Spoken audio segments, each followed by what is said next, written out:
YouTube? This is Brian from Bull Strength coming at you with another video, and today we're going to talk about the Z press. This is a overhead press variation that is one of my favorites. So in my last training vlog I mentioned the Z press briefly, and I promised that I would explain it in further detail. Here we go. So the Z press is named after Big Z. Any of you guys who are fans of World's Strongest Man are very familiar with names like Big Z and Brian Shaw, Eddie Hall, Hapthor, all these people. So Big Z is Žydrūnas Savickas. I think I'm saying that right. Žydrūnas Savickas, okay? So this guy is a freaking monster. He's capable of, his all-time overhead press was 503 pounds with the log. Okay, 503 pounds. That's insane. Savickas was a 4-time World's Strongest Man, 3-time Europe's Strongest Man, and he won the Arnold Strongman 8 times. So this is a strong, top-level elite lifter. And he invented this exercise to help with his overhead press.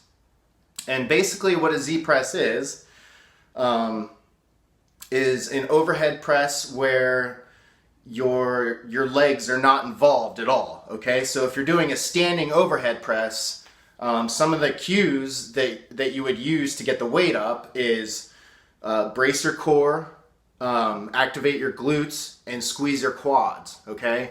So with the Z press, there is no lower body involvement. It is 100% shoulder stability and trunk stability. So if you have a weak core, this is going to blow a hole in it. You simply will not be able to do a Z press without falling over. So why should you do it? First of all, Big Z does it. Okay, the guy can overhead press 503 pounds and probably knows what he's talking about. Okay, so like I said, the lack of leg stability is a huge benefit. You're training your core and your trunk and your shoulder girdle to exclusively handle that weight, right? So it's going to take a lot of balance, a lot of core strength in order to hold yourself upright. Okay? Alright, so now we're going to move into the instructional portion of the video. Okay, so first of all, you want to sit under the bar with your feet out, force those knees down to the ground. You want to do this in a power rack, so set the pins to around neck height, maybe slightly above. And whatever you do, don't focus on sitting on your butt. Focus on keeping those knees down, because the further your center of gravity is backwards, see, the more you're going to lean back.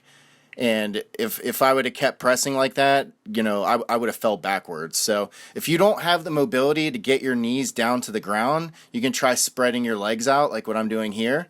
This will give you a lot more stability. Now, it's not like the back of your knees should be absolutely touching the ground, but you want them to be as close as possible. The cue to think of is to sit on your hamstrings, not on your glutes, okay? Once again, you will lose your balance and fall backwards, and yeah, spilling on this exercise is not the best ever. So the cues for your upper body are pretty much the exact same as a regular overhead press. You're just going to get your elbows under the bar, flex your abs.